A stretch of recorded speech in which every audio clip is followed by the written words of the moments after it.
Welcome to This Week in Surgery Centers. If you're in the ASC industry, then you're in the right place. Every week, we'll start the episode off by sharing an interesting conversation we had with our featured guest. And then we'll close the episode by recapping the latest news impacting surgery centers. We're excited to share with you what we have, so let's get started and see what the industry's been up to. Hi, everyone. Here's what you can expect on today's episode. Ryan Short is a principal and founding member at Cotton Architecture and Design. He's here with us today to walk through the step-by-step design process for opening a new surgery center.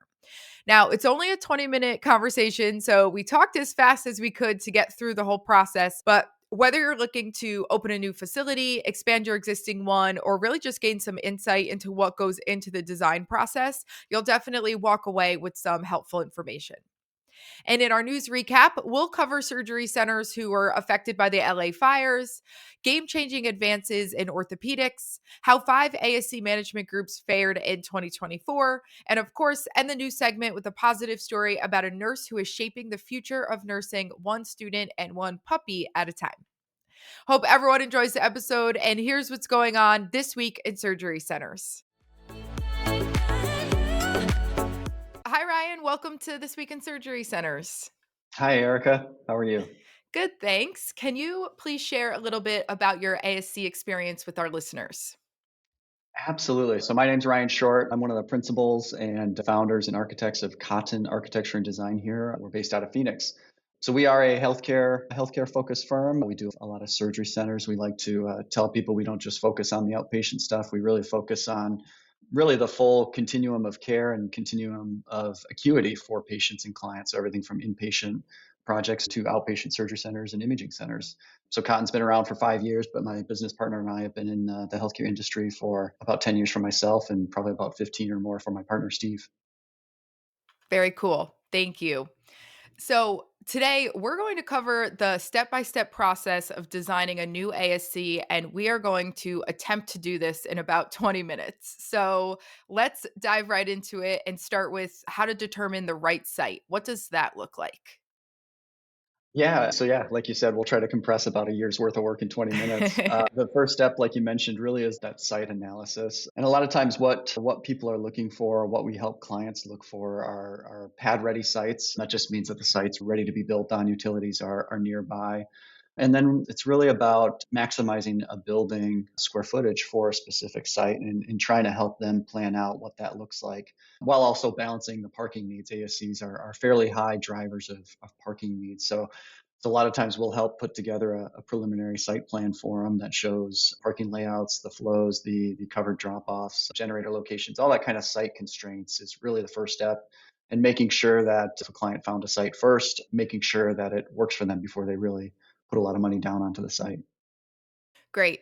All right. So, let's say they find a site, everyone's in agreement. What do we do next in terms of the design and space planning?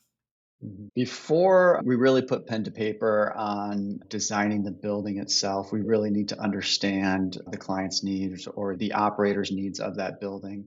Simple questions just as to what type of sterilization flow do you want, whether it's a one room or a two room type approach, can significantly drive building areas and what the program for a building is.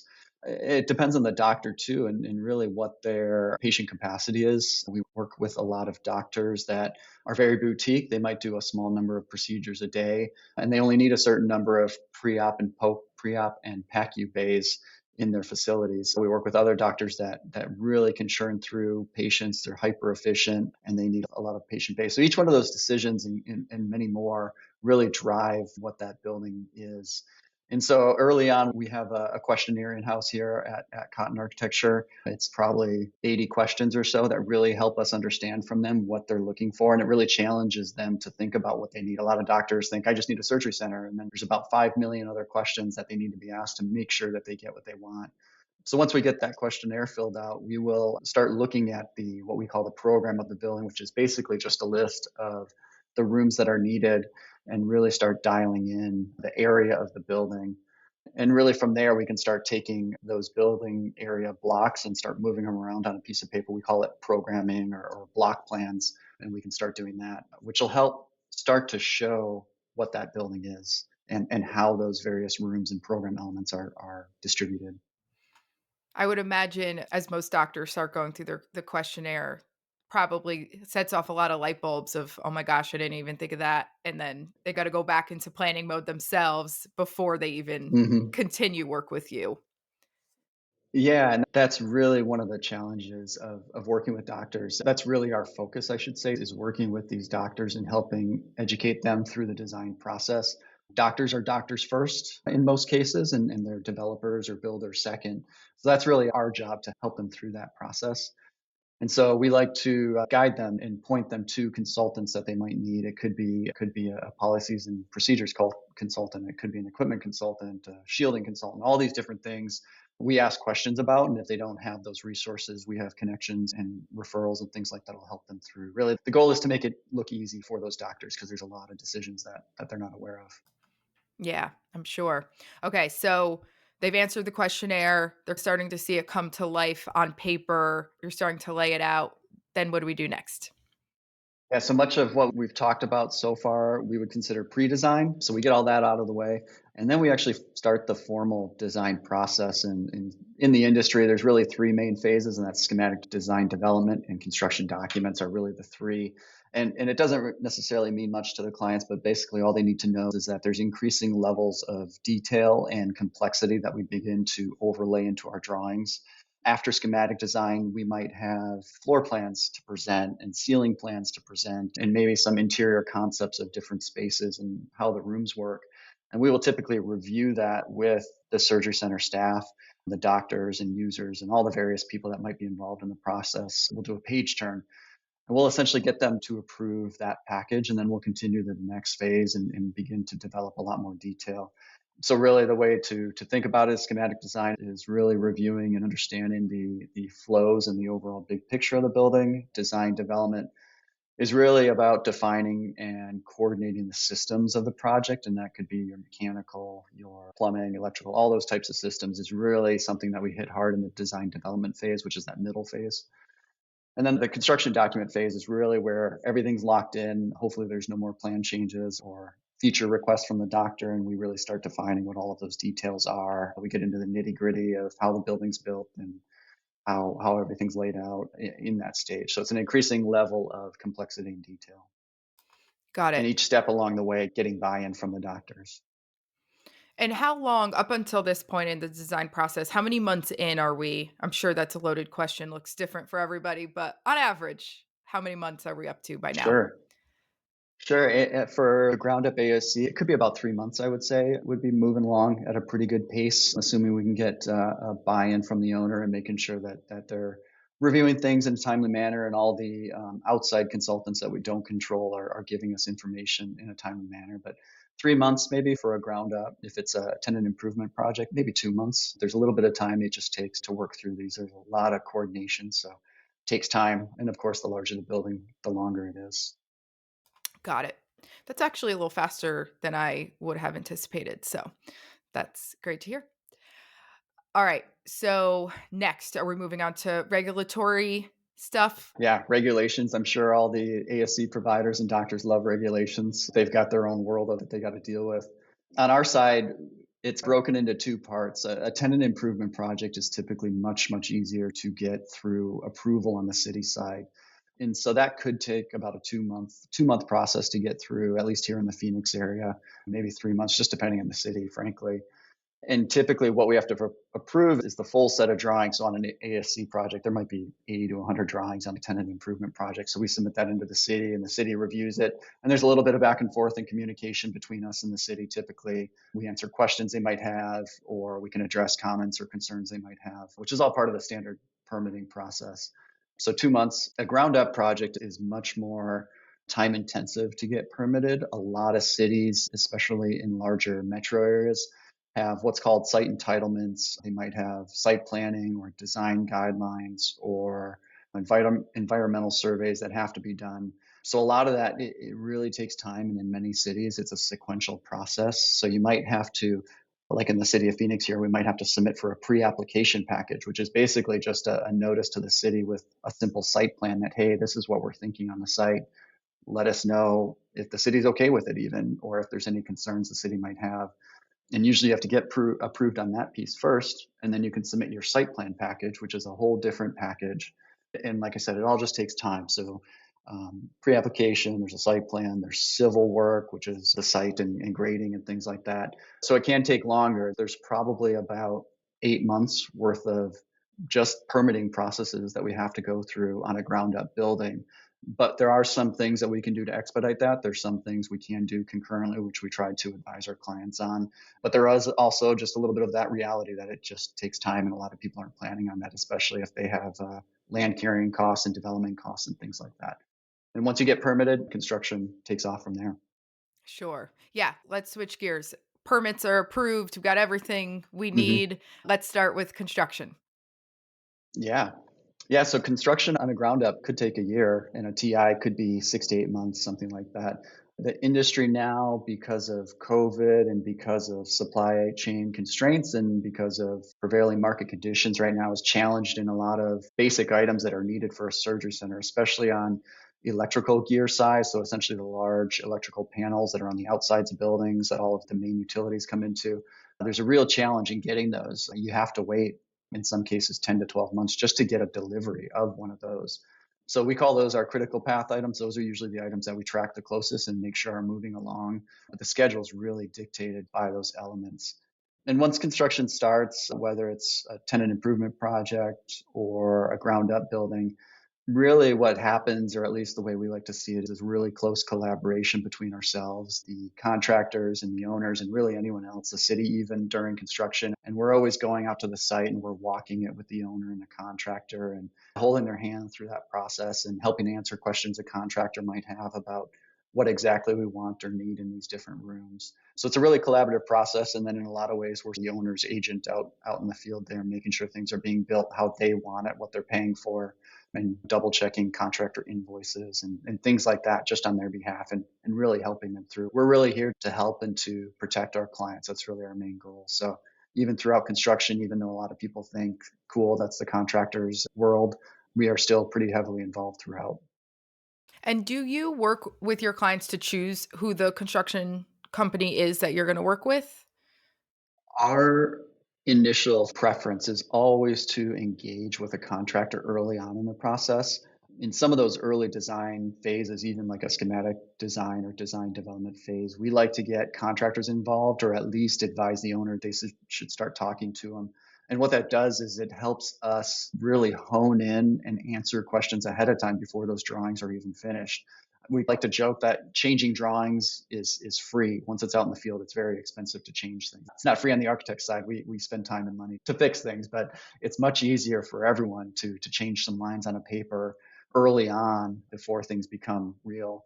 So we like to get a contractor involved early if possible. Not all owners are willing to, but we really advise them. It really is better for the project. Sometimes contractors will charge for it because they are spending time and they do put in a lot of effort that we really value. So some owners are reluctant to do that, but at some point they're going to have to get a contractor involved. And like I said, the earlier the better. If they don't get them involved in that design process, the older school way of doing projects is what's called design bid build. So essentially we would go through our process, finish that package of drawings, and then us or the owner would put it out into the market to several different GCs and they would bid on it. And that's a little bit older school. We don't see that too much anymore, but it does come up. There's some benefits and drawbacks either way, of course. Sure. Yeah, that's really interesting. Okay, so construction is done. Equipment is installed. What's our next step? So every state has their own licensure process. I'll take Arizona because it's the state we practice in the most. In Arizona, there's a architectural review that needs to happen by the architect prior to the owner submitting for their license. To just back up, I guess. There's an architectural application piece, and then there's the actual owner's license piece, which is their medical license. We used to in Arizona have to submit a package of drawings and things like that to the state. The state would review that, approve the architectural drawings, and then the owner can submit their licensure process. It's simplified now. Right now, what we have to do is basically collect a package of information from our general contractors, everything from how flammable materials are in a building and making sure that those are safe, what your testing and balance and airflows are in your ASC, and making sure that the engineer has reviewed and approved those, making sure your med gas system is safe. So there's quite a bit of documentation that we collect. And again, it's to protect our owner. And once we get through all of that information and we review it, we basically send an approval letter to the state. And then the owner is actually able to apply for their license. Many states are like that. They have similar steps. We do work in New Mexico. It's similar in some ways, but it's a really state by state process. So finding an architect that knows what to look for in these application processes, or having a local architect that has been through it, really saves a lot of headaches. We see a lot of out-of-state architects coming into Arizona and trying to do what we do, and they really have a hard time and really can mess things up if they don't know what they're doing. And then, of course, once the state gets the facility license, then it's really on the owner's side to go through whatever kind of accreditation program they might want, triple AHC and all the others, Joint Commission, whatever it might be. That's really on their side to start working through, but it's something that we have our eyes on and can make sure we're moving towards that date. I would imagine then it becomes real, very exciting. Everyone just waiting for all the final approvals needed. Yep. Yeah. The other thing that is important for surgery centers to know, or people running surgery centers, is even though the contractor's done, there usually is a little bit of a time lag between when they can actually start seeing patients. We can't submit our application till the building's done. So, of course, the state takes their time, and it could be a month or two. The project might just be sitting there. So again, there's carrying costs and all kinds of costs that owners need to be aware of, and or at least are planning for. Sure. And at a high level, are there just some common challenges you've seen ASCs run into during the design process as a whole? Yeah, the big things are just not having equipment information that we need. That really holds us up. If a doctor's got a specific C-arm he wants to use, or if it's a fixed piece of equipment, we need product data and all the information on the electrical connections, as an example, for that piece of equipment before we can finish our design. And a lot of times we just don't get that in a timely manner. So that hurts us sometimes. Perfect. All right, Ryan, we do this every week with our guests. What is one thing our listeners can do this week to improve their surgery centers?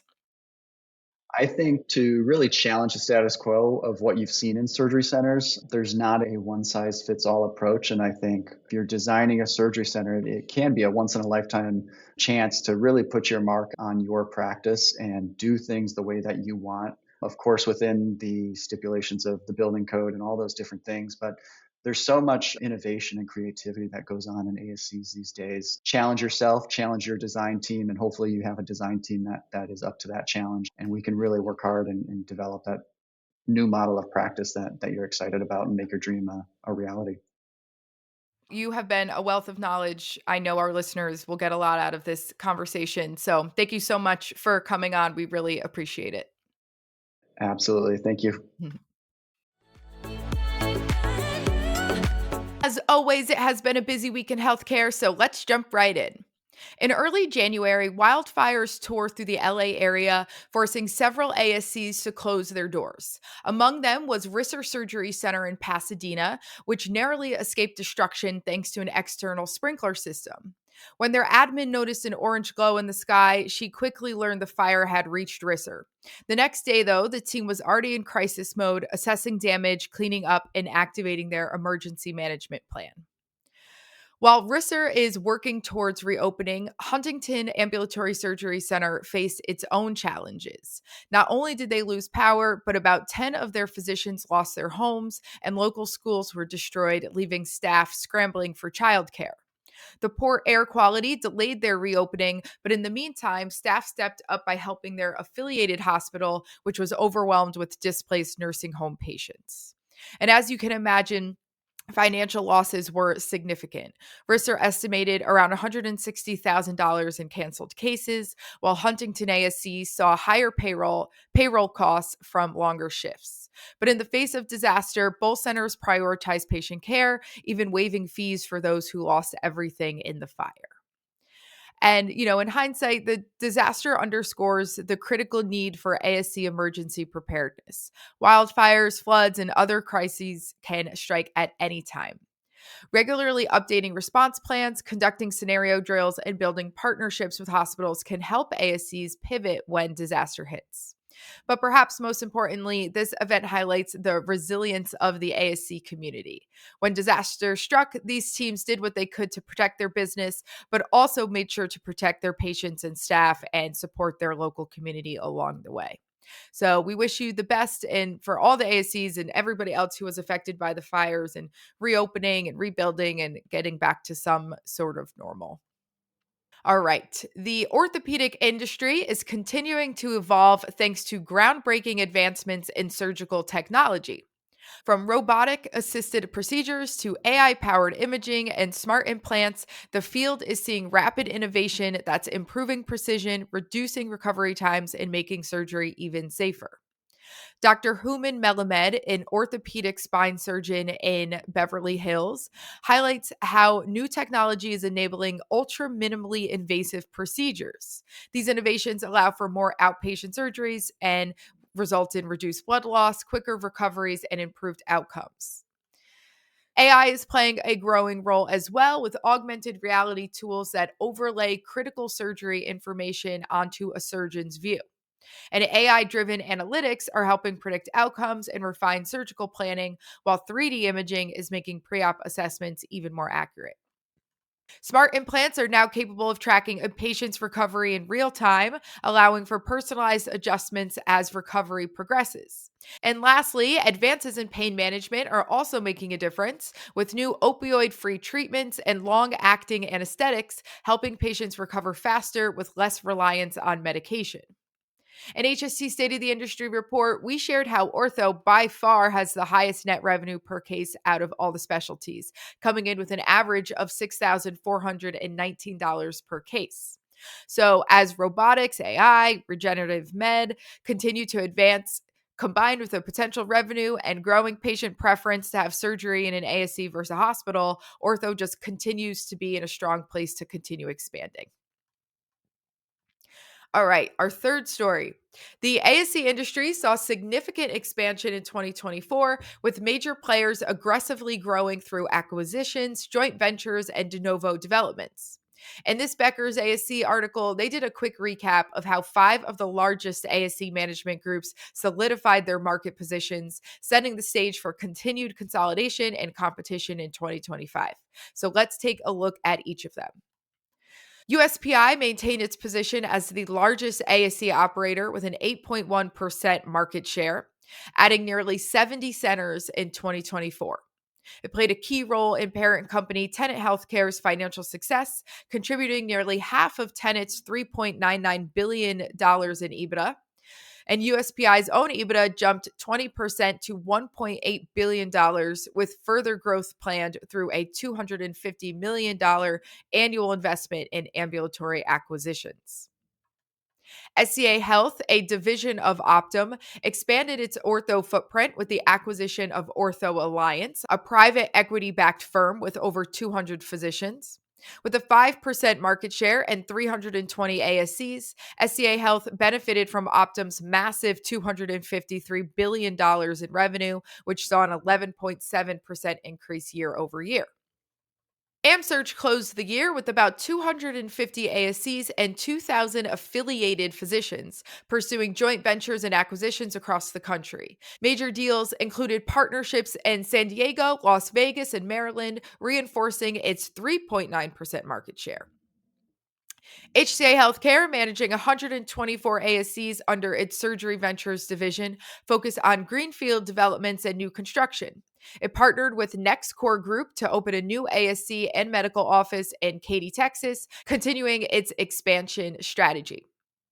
And lastly, Surgery Partners has a 2% market share, managing over 160 centers and deploying nearly $400 million in acquisitions. It also received a $3.2 billion acquisition proposal from Bain Capital, signaling strong investor interest in the ASC sector. The dominance of these five ASC companies underscores the ongoing trend of consolidation and investment in outpatient surgery.